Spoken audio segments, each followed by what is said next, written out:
Assalamualaikum warahmatullahi wabarakatuh. Pertemuan ke-9 yaitu membahas mengenai perancangan tenaga kerja, di mana di dalamnya dijelaskan ada beberapa cara penetapan standar kerja. Yang pertama yaitu berdasarkan pengalaman masa lalu, di mana jika biasanya sebuah perusahaan dia biasanya memberikan beberapa syarat dan ketentuan, misalkan sebuah perusahaan sedang membutuhkan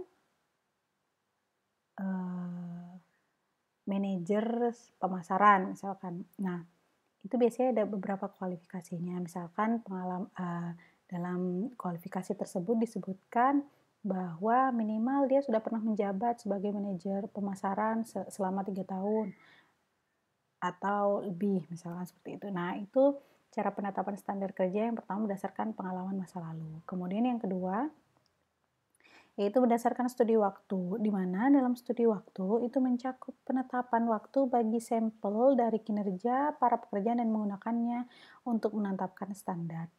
Nah, ini ada beberapa tahapan.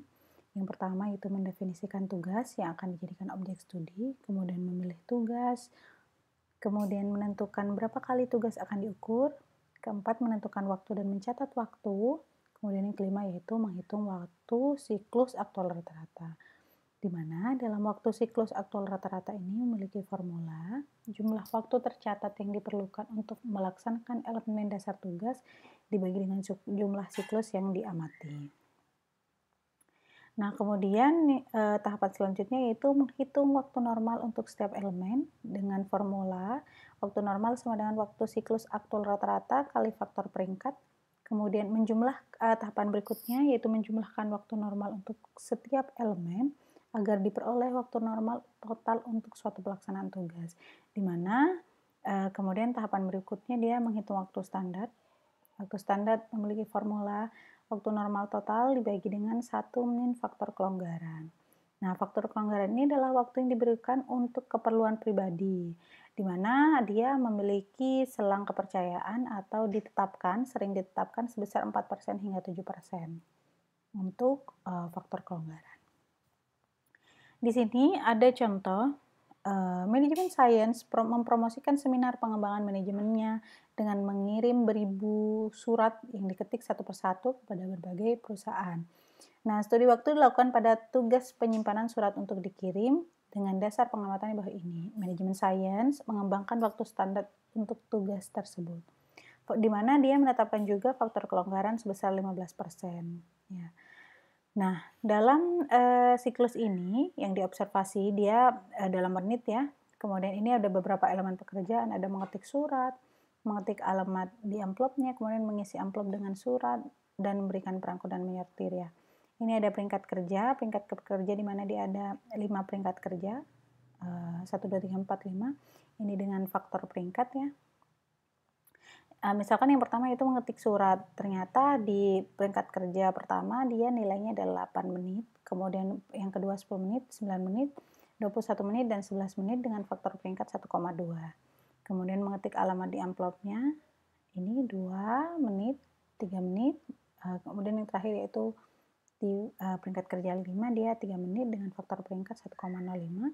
Kemudian mengisi amplop dengan surat, memberi perangko dan menyortir, dia membutuhkan waktu 2 menit, berdasarkan peringkat kerjanya 1 menit, kemudian 5 menit, ini 2 menit dan 1 menit dengan faktor peringkat 1,1. Nah, untuk mengerjakan selanjutnya, yang pertama yaitu berdasarkan prosedur yang telah ditentukan, maka tahapan yang harus dilakukan pertama kali adalah menghapus pengamatan yang tidak biasa dan tidak terjadi berulang kali. Maksudnya, pengamatan yang tidak biasa adalah yang dia punya jarak antara nilainya pada beberapa peringkat tersebut yang terlalu jauh. Misalkan pada saat dimetik surat 8, nilainya 8, ini 10, 9, kemudian 21 ke 11. Nah, jarak antara nilai yang paling tinggi misalkan 11 dengan 21 itu terlalu jauh range-nya. Jadi data 21 ini kita hilangkan atau kita hapus. Kemudian misalkan di B, ini kan jaraknya masih 1 ya, 2 ke 3 itu kan jaraknya masih 1. Kemudian range-nya dia tidak terlalu jauh antara 3 dan 2 karena jarak perbedaannya cuma 1 aja. Maka ini tidak ada yang dihapus datanya. Sementara untuk nilai C, di peringkat 1 dia ada 2, peringkat kerja 2 dia 1, kemudian peringkat kerja ketiga dia tiba-tiba ada nilai 5, sementara yang lain nilainya 2 dan 1. Artinya ini mempunyai range yang terlalu jauh juga, sehingga ini dihapus. Range yang terlalu jauh misalkan dia punya range yang lebih dari 1, itu maka perlu dihapus juga faktor peringkat kerjanya, nilai di peringkat kerjanya. Setelah itu, tahapan yang kedua, yaitu menghitung waktu siklus rata-rata untuk setiap elemen pekerjaan. Nah, kita ketahui tadi formula dari waktu siklus rata-rata adalah jumlah waktu tercatat yang diperlukan dibagi dengan jumlah siklus yang diamati. Ini jumlah dari sini ya, berarti untuk mengetik surat untuk waktu siklus rata-ratanya 8 tambah 10 tambah 9, karena ini sudah dihapus tadi ya, ini ada tanda bintang, tambah 11 berarti dibagi dengan ada 4 peringkat kerja. Hasilnya berarti 9,5 menit. Pun begitu waktu siklus rata-rata berarti 2 tambah 3 tambah 2 tambah 1 tambah 3, dia hasilnya kemudian bagi 5, ya hasilnya 2,22 menit. Kemudian waktu siklus rata-rata untuk C, yaitu pekerjaan C mengenai mengisi amplop dengan surat, kemudian memberi perangko dan menyortir, berarti 2 tambah 1 tambah 2 tambah 1, karena ini yang 5 sudah dihapus tadi. Hasilnya adalah 1,5 menit. Setelah itu, kita akan menghitung waktu normal untuk setiap elemen pekerjaan, di mana tadi waktu normal adalah waktu siklus aktual rata-rata kali faktor peringkat. Waktu siklus aktual rata-rata untuk waktu normal untuk A berarti 9,5 yang diperoleh dari sini dikalikan dengan 1,2 yaitu faktor peringkatnya ini. Hasilnya adalah 11,4 menit. Berarti waktu normal untuk elemen pekerjaan A yaitu mengetik surat sebesar 11,4 menit. Pun begitu hingga waktu normal untuk kegiatan C yaitu mengisi amplop dengan surat, kemudian memberi perangko dan menyortir, itu 1,5 ya untuk rata-rata ini dikalikan dengan faktor peringkatnya yaitu 1,1. Hasilnya adalah 1,65 menit. Kemudian yang kemudian dicari adalah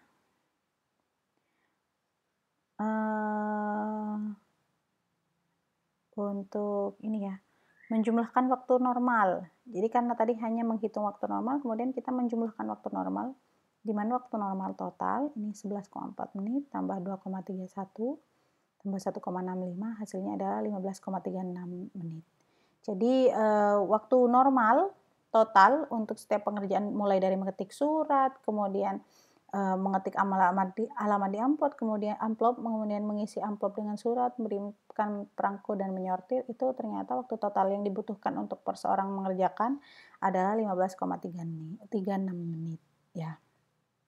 Kemudian untuk menghitung waktu standar, di mana formulanya waktu standar adalah waktu normal total dibagi dengan 1 min faktor kelonggaran.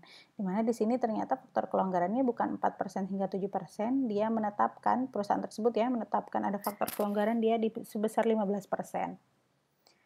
Nah, sehingga diperoleh waktu standar 15,36 dibagi 1 min 0,15, ya 15% tadi dia dijadikan pecahan desimal berarti 15 per 100, hasilnya 0,15 dan diperoleh hasil 18,07 menit.